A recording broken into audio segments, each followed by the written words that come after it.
Shalom. So here we are. I thought maybe we'd do something a little bit different. You might be thinking, that's not Hebrew. But I just wanted to share something because I've noticed that over the years, in the various groups who keep Torah and also the testimony of the Messiah, there's kind of a prejudice against the Greek language. And as a student of Greek myself, I wanted to share with you that, first of all, this is Jewish Greek. I could give another talk on that maybe sometime. I want to keep this kind of short. But there are times, and I'm going to share one with you, where it's quite clear that the language being spoken was Greek at the time. So I'm not saying that the Messiah went around all of Israel speaking Greek to people, but here I'm going to share with you something that feels to me, and I've taught on this to my kahal before, but feels to me that there is some evidence that there's Greek conversation taking place here. So let me share with you. So this is from the book of Ioanne, which is John, Ioanne. And it's, let's see, where are we? Chapter 3 is where I want to start, okay? Chapter 3, there it is. And by the way, in case you're interested in this is a nice leather look-alike. This is the Greek New Testament by Tyndale House. I really like their Greek New Testament. It's got a critical apparatus and stuff as well. But anyway, just really, really nice, fairly new publication. So anyway, it says, Ein de anthropos ek ton pharisaion. There was then a man, anthropos, like anthropology, right? Ek, from like exoskeleton, ek on the outside. Ton, of the Pharisaion, Pharisees. Nicodemus ānωθεν. Nicodemus was his name. Literally, ōnoma, like onomatopoeia. Name of auto, like to him, is what it says in the Greek. Archonton ioidion. A leader of the Jews, okay, or the Judeans. That word can translate either way. Verse 2. Hutos elthen pros auton nuktos. Kaepen auto rabe. This one, elthen, came pros auton to him meaning the Mashiach. Nuktos, at night. Like nocturnal, sounds kind of like nuktos, right? Kai and apen, he said. By the way, this is very Hebraic to have and before the verb. All the time in biblical Hebrew this happens. This is, people always say it's Koine Greek. I like to call it Jewish Greek. Yeah, there was common Greek over in Egypt and other places, right? But this was the common Greek massaged to be the way that Jews would use it religiously, okay? So it very often follows the Hebrew. It's many grammars will teach you that it's highly Semitized, right? And it is. Anyway, so this is just one example. You have and, said, very, very, vayomer in Hebrew, right? Vayomer Hashem Moshe. Then God spoke to Moshe. Okay, so Kai Apen, and he said, auto to him, Rabbe. So of course, Rabbi. Oidemen Tou Theou Hebrew didaskalos. We know, Hati, that from God you speak, O teacher. Udes gardunatai tauta, tasemeia poien hasupoes. Nobody. And then Gar just kind of connects thought to the previous thing. Dunatai is able, or has this power, dunatai tauta, ta semeia. So nobody is able to do the signs, poem to do. Ha, which su poes you do. Ean me he hatheos met auto. If not, accordingly, the God is with him. Okay, so now we're getting to the good part. Apekrithe Jesus kai penauto. Yeshua answered and said, Vayomer, the Hebrew, auto, lo, to him. Amen, amen. Lego soy heyan me tes genethai anothen. U dulatai idein tain Basileia Tou Theou. Okay. Ean me tis. If not, one genethe is born anothen. And here's the kick. This is what betrays that he is not speaking Hebrew or Aramaic, any of the dialects that I've investigated. Anothen in Greek, it's a play on words. It's a double entendre. It means two things. It means again, right, like a second time, and it means from above. Usually you have like an N at the end of these words that have some kind of direction implied, right? So if not one, genethe, shall be born anothen. So he could be saying again, or he could be saying from above, right? Udunatai iden ten Basileia Tou Theou. He will not be able to go tain Basileia to the kingdom Tou Theou of the God. Lege prosalto Nicodemus, post dunatai anthropos genethenai geron on. Nicodemus said to him, post dunatai anthropos, is an anthropos, is a man able, genethenai, to be born, geron on, when he is geron old, me dunatai esten koilian tes metros altu, deuteron. He is not able to enter the womb of the mother of him. I'm trying to be hyperliteral for those of you who are interested in how the Greek works. A second time, asel thein kai genethenai. Can he go in and be born? And this semicolon is a question mark in Greek. Okay, so what's happening here? Yeshua set him up. I believe that Nicodemus is a Hellenized Jew, right? Often Jewish families who lived abroad, they would make their wealth, and then when they had enough money, a child would kind of have the dream like we have today and go back to Israel, right? And he'd bring his wealth with him. And also he would be highly educated because they were wealthy. And so this would then help him to secure a position as a great teacher or on the Sanhedrin like Nicodemus is. So I believe this is why Yeshua is intentionally speaking Greek to him. Because this word, you're going to see with the double meaning, it's interesting. We can't do this in the Hebrew or the Aramaic. So Yeshua answers. He's setting Nicodemus up, and Nicodemus falls for the bait. He interprets it as a deuteron, means second, right? As again, right? Verse 5. Apekrithe Iesus, amen, amen, legosui. Ean metis genephe ex hudatos kai Pneumatos. Udunatai esel thein esten Basileia Tou Theou. Yeshua answered, amen, amen. Legosui, I say to you, if one is not born ex, like exoskeleton on the outside, like from hudatos, water, kai Pneumatos, and spirit, and ruach, right? This mayim the ruach, udunatai, he is unable, aselthein, to enter, into, tain, the Basilean kingdom, Tou Theou, of God, literal of the God, like we say a lot of times in Hebrew, ha-Elohim, the malkhut hashamayim, right? To gegenemena, ekte sarkos, sarks esten. One being born, ek from te sarkos, from the flesh, sarks esten is flesh.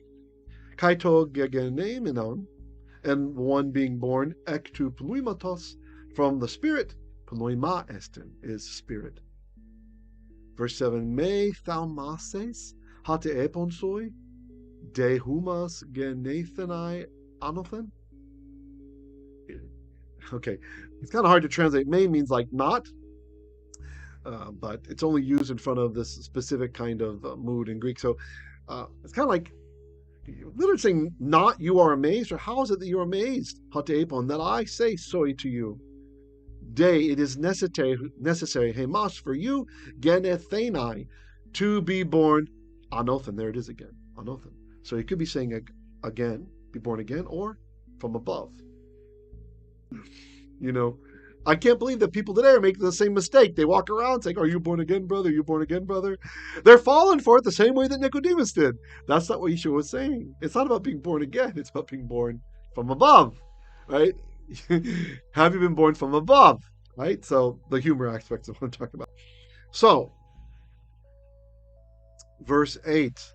Topoloima hapu thelepne kaiton phonein autu akuis al ut oidas.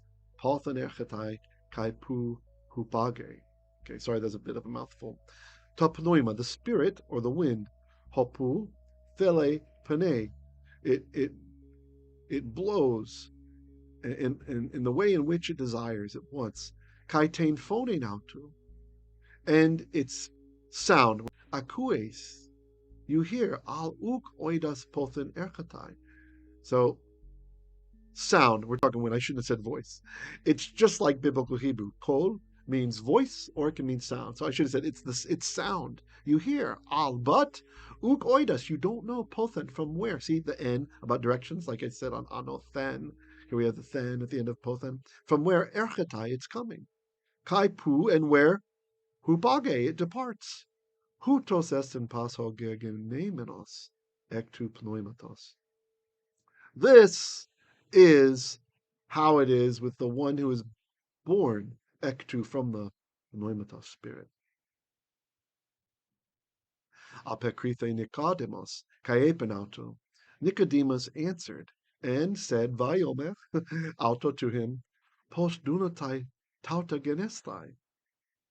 How is it possible in this manner genesai to be? How is it possible to be like this? Question mark. Semicolon.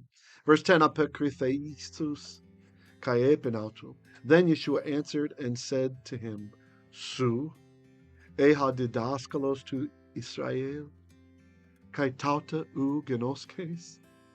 You are the ruler, the teacher rather, but let's get this idea of feeling of ruling. The ruler, we'll be stick. Didaskalos, like didactic, do we have in English, right? You are a teacher, or literally it says the teacher of Israel. Kai tauta, and this, u, not genoskes, you don't know. Amen, amen. Legosoi, hati ha oidamen, la lumen, kai ha heorakamen, malturumen. Amen, amen. Legosoi, I say to you, hati that ha oidamen, which we know, la lumen, we speak of. Kai ha, and that which eorakamen, we have seen, marturumen, we testify of. Kaitain marturian hemon u lambanete. But our testimony, literally the testimony of us, u lambanete, you have not received. Verse 12. Eta epegia epon human, kai u pistuete. If the earthly things I have said, humin, to you, kai u pistuete, and you have not believed, literally not you have believed, pos ean epohumin ta epurania pistuosete. How, okay, so it literally says how if, okay, so I'll just keep it literal with the Greek. How if epo, I say humin to you, ta epuranio, concerning heavenly things, pistuosete, will you believe? Verse 13. Kai udes anabebeken eston uranon, e me hoektu urano katabas. And udes, nobody, anabebeken, will be lifted up, eston uranon, into the heaven. E me, except for hoektu urano katabas, except for the one, ektu uranu, from the heaven, katabas, descended.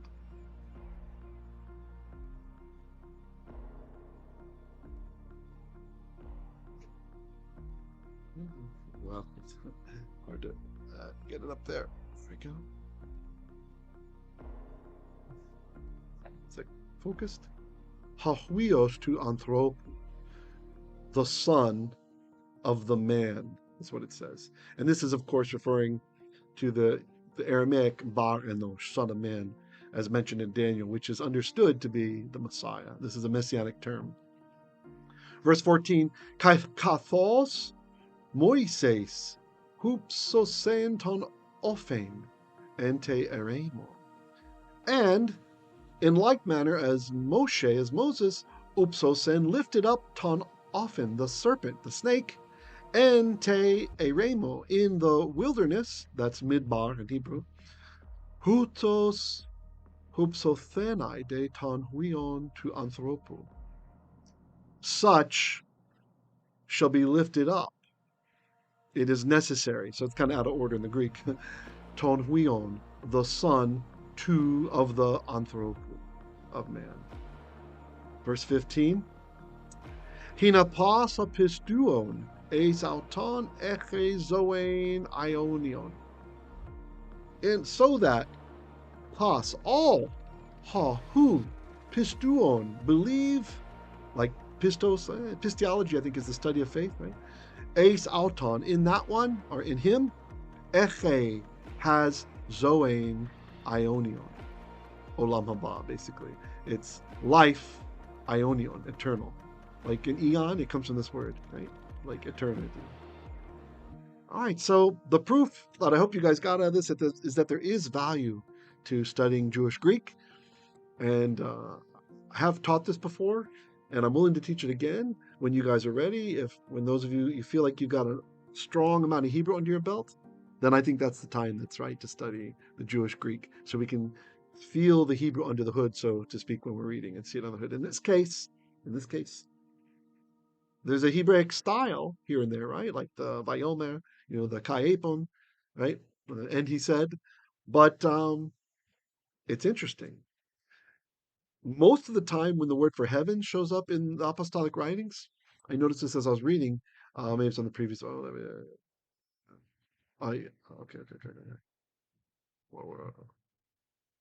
okay, previous page, oops, previous page. But it said Uranos, right? Uranos, which is the singular for heaven in Greek. So I just realized this is another, here it is, Uranon, okay? This is from Uranos. This is a singular form. It's just the case is different, right? Usually in New Testament Greek, we see this word in the plural, uranoi, right? And so like over here, instead of uranu, of the heaven, to uranu, we'd expect ekton uranon, of the heavens, which is because it's Hebrew that's being translated probably, usually when they speak. And in Hebrew, shamayim, heavens, only occurs in the plural, right? So I was a little bit jostled when I was reading. I was thinking about this as I was reading. Why is it in the singular, right? Which is normal in Greek, right? But not normal in Hebrew. There is no singular for the word heaven, right? Shemayim, it's just plural, right? It's a dual technically ending. And so the idea of dual is you get the sky in the daytime, you get the sky at night, right? At least that's my understanding why it's in the dual, right? So why is it singular here? This further bolsters my point. Yeshua was speaking Greek to Nicodemus, right? And the clencher is that word anothen that I showed you before. Anothen is this word that in Greek, here it is, anothen. It can mean again, or it can mean from above. So someone being genethe anothen, born again, that was the trick, the trap that he set for Nicodemus. He really meant from above. And so, like I pointed out, like I've seen some others put on their websites, copying others, I find it hilarious that people today walk around saying, "Are you born again? Are you born again, brother?" That's what Nicodemus would have done. The whole point is it's born from above. Yeah, fine, it's another birth, but it's from above. That's the focus, right? You don't want to just be like renewed into some false religion or something, born again. You want to have your mikvah, the immersion, in the proper way. And here, using the word heaven in the singular, uranon and uranu, these are the same words, singular, just different cases in Greek. It further bolsters my argument that he was speaking Greek to Nicodemus. So keep studying. You guys have a great weekend ahead. Shalom, shalom.